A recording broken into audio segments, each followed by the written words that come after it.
What to do, YouTube? What we have up on the screen here is the Miami Dolphins depth chart, first official depth chart against the Baltimore Ravens this Sunday, 1 o'clock Eastern time. Now, we're going to look at this real fast because we have a couple of surprises up on here that I would like to go over real fast. But obviously, starting off with the quarterback position, you got Ryan Fitzpatrick sitting at the number 1 spot, no surprise, and Josh Rosen sitting at number 2. You got Kenyon Drake, which I'm shocked, to be quite honest with you, especially for those Kenyon Drake haters out there. They have Kenyon Drake out there as the number 1. I strongly feel that because I remember there was a report out there that somebody quoted what Brian Flores said during his press conference today, how they feel like he can play a pivotal part. So I think he's going to be the key in this Baltimore Ravens game up this Sunday. Not exactly sure what it is yet, but hopefully we'll get to see that on Sunday. But at the wide receiver position, you got Devontae Parker sitting at the number 1 spot, and you got Albert Wilson sitting in the slot and Jakeem Grant on the outside. Honestly, outside of Devontae Parker on the outside, I think the number 2 and the number 2 receiver and number 3 receiver spot is going to be shuffled in a little bit, if you know what I mean. I feel like Preston Williams will get some love, Allen Hurns will get some love, and Isaiah Ford will get some love due to the player personnel required on that specific formation. The tight end position, you got Mike Gesicki as the starter of Durham Smythe, the number 2 tight end, and Nick O'Leary is the number 3. Honestly, I feel like we're going to be coming out with some 2 tight end sets, considering the fact at the beginning, when Brian Flores was hired during the press conference, one of the things that he emphasized was he wants to be physical and run the football. I feel like Durham Smythe and Nick O'Leary add a dynamic to that where, due to the offensive line may possibly struggle, I think coming out in 2 tight end sets will help out a lot for us. So I wouldn't really put too much in Mike Gesicki being that number 1 tight end because, honestly, I really don't feel like he's going to be utilized. I feel like it's going to be another year where he's not going to be utilized well, considering the fact we're going to try to run the football. Honestly, I'm just putting that out there. But like I said to you before, because I don't want to get into this really, but like I said to you before, blocking is in the tight end's job description, so you really cannot misplace a tight end. That's just what it is. You're in there to block. Here's where it gets interesting on this offensive line, because really I was anxious to see what was going on with this offensive line. I actually had another video I was going to put out today, but I'm going to postpone that for tomorrow or sometime during the weekend before the game. So I get my point across, because I'm getting tired of these specific comments that I'm getting in the comment section. We'll get more into that when I actually post up the video. But at the left tackle position, we got Julian Davenport. We acquired him from the Houston Texans after the Laramie Tunsil and the Kenny Stills trade debacle. Y'all already know how I feel about him. Well, I don't have personal feelings toward him so far. I'm just going off of what other people have said, read the numbers, Pro Football Focus, all that other stuff. I believe 12 had allowed 12 sacks, which was like first in the league, and was second in the league in holding penalties.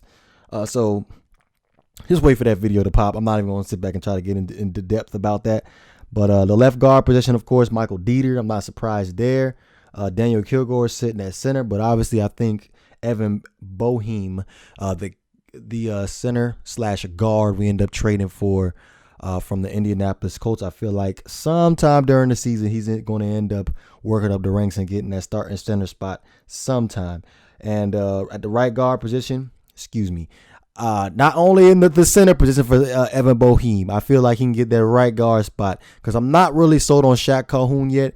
I know he hasn't been a liability. His flaws haven't exactly shown so far during the preseason, but I feel like over the course of the season, we gonna see what we're gonna get out of Shaq Calhoun. So I feel like if there's anybody on the offensive line so far that's going to struggle, I think it's going to be Shaq Calhoun. But hey, it might be a diamond in the rough. I may be wrong.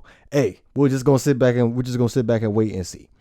Where we at? Right tackle, of course, Jesse Davis. You know how I feel about Jesse Davis. I think he's a dead body on defense. Please don't copyright me for that. But that's what we're gonna roll with. But I'm really shocked about this left tackle position. I really felt like they was going to end up going in a different direction, not exactly giving Julian Davenport the start when literally he hasn't even been on a team for a week yet. So it's going to be interesting to see how the offensive line this Sunday is going to be able to communicate with each other as far as blocking schemes on who to block and stuff like that. People think it's all it comes down to scheme when it comes down to offensive linemen. It ain't just about scheme. They had to have a chemistry together. And that's one of the things that I've pointed out during the training camp series where we was reporting the training camp videos. I want to see a consistent offensive line personnel. And we have not seen that. We still playing musical chairs with the offensive line. Been doing that for years.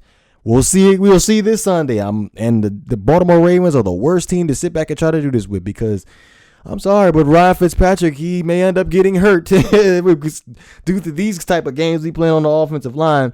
But let's go ahead and get to this defense real fast. And we have a new face on the defense. I've been a huge fan. At the defensive end position, we have John Jenkins. I've been a huge fan of John Jenkins. Honestly, when I looked at this, I was like, man, it really hasn't played a snap of preseason. And he's already earned the starting spot already. And literally hasn't, Julian Davenport has an excuse. Yeah, at least he played last year. But my thing is with John Jenkins, he didn't play last year. He was with the Giants last year. Didn't even play a single down. And over the course of the past 3 years, John Jenkins only had 11 tackles. So really, that's a huge head scratcher to me. But hey, I'm just going with the flow right now. We're just gonna wait and see what happens.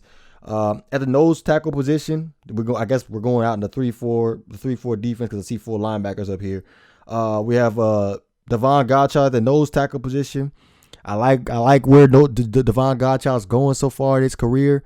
Hopefully he can continue his level up, pick up where he left off from last year, 2018. At the other defensive end spot, you have Christian Wilkins. We got him in the draft, first round, defensive tackle out of Clemson. Heard nothing but good things about Christian Wilkins. Demanding a double team, triple team at times. So that's going to be interesting to see against this Baltimore Ravens team.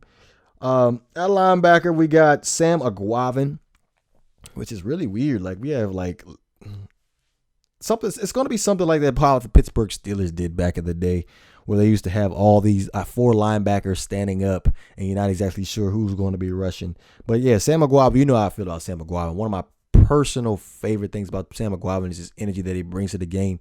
And those 3 preseason games that I saw was. Just gets you into the game, man. Just get you into the game. The middle linebacker, you got Raekwon McMillan. Hasn't played during the preseason either, but has been studying in the film room, which I'm expecting big things. Technically, this is not year 2. This is year 3, but I'm just taking it as year 2 because he ended up having a season-ending injury in the 2016 season. So, with that being said, I'm expecting the gain to come to Raekwon McMillan a whole lot faster. I'm expecting him to be a whole lot more productive than what he was last year, because towards the end of the last year, he started to figure it out. He was turning it on, man. So Raekwon McMillan, I'm expecting big things. At the other outside linebacker position, you have Jerome Baker. Jerome Baker, he's going to be a dark horse.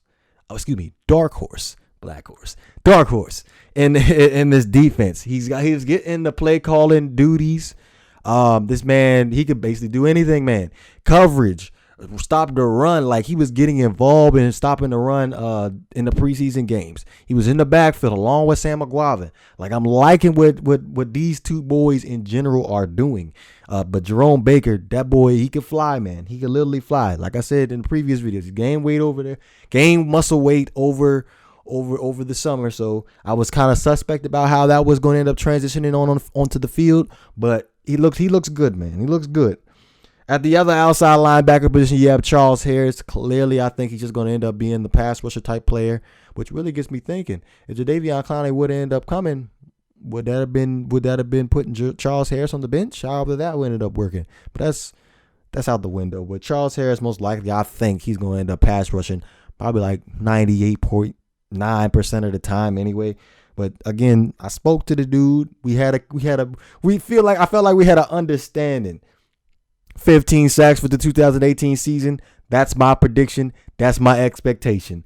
Write it down. Take a picture of it. Screenshot it. However you want it. He gonna get me 15 sacks. Where were we at? Corner. We have Xavier Howard sitting at the outside corner position. I ain't got to say nothing about Xavier Howard. The man balls, man. I'm just expecting him to continue his level of production, possibly cut down the penalties a little bit for 2019. At the other outside corner position, you have Eric Rowe. Played pretty well in the preseason. Shocked me. Wasn't expecting him to play this well.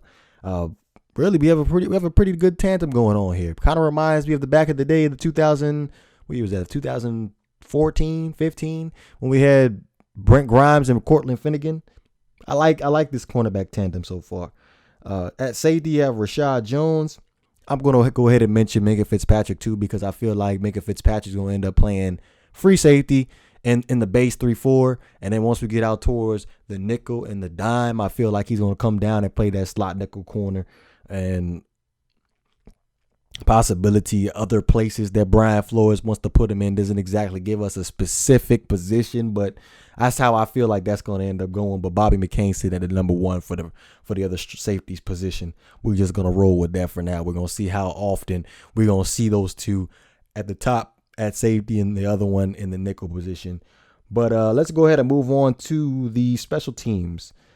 At the kicker position, you have, of course, Jason Sanders. This man does not miss. I feel like he's extremely underrated. I'm really happy that during the New Orleans Saints preseason game, we bought that up. That's an excellent point. He does not miss. He literally does not miss. At the punter position, Matt Hawk, he's underrated too. I feel like our special teams, Matt Hawk and Jason Sanders are underrated. I'm going to get to the long snapper in a second, because this is a very, very crucial moment. A moment of silent moment. But Matt Hawk, man, his average per punch is crazy, man. Like, this man got a leg. He can boot that joint. But the kickoff team kicker, I think that's how you say that. Kickoff team kicker, is Jason Sanders. The hands team kicker is going to be Matt Hawk. And like I said, we're going to talk about the long snapper. It ain't John Denny anymore. How long has he been our long snapper? 15 years. 15 years, man. 15 years. Excuse me. Was it 2019? That's 10. Okay, yeah. So 14 years. He came in the league in 2005. So he had 15 years, man. Like, this dude, Tabor Pepper. He's got some huge shoes to fill, man. Like, I better not see not one miss snap. Because I've never seen it from John Denny in my life of watching a Miami Dolphins game. I've never seen John Denny screw up, man. This man was a baller. So, in his honor, you better kill it. That's one of the main things I'm going to be highlighting during this Baltimore Ravens game. Special teams. I know nobody looks at special teams, but I'm literally going to be looking at Tabor Pepper. I got to get used to that name. That's like so weird for me. I was literally about to call him John Denny. But Tabor Pepper. At the kickoff return position, you got Jakeem Grant, Jakeem the Dream. I believe he led the league in averages last year with 20 yards per return. And again, you have Jakeem Grant as the punt returner too as well. Man, so like I said, I'm expecting big things for this 2019 season. I'm a little suspect about the offensive line, especially against a stout defense like the Baltimore Ravens. But let me know what you guys think. You know what it is. If you enjoyed the content, please don't forget to hit that like and subscribe button. This is GreatOne DeVore. I'm up out of here.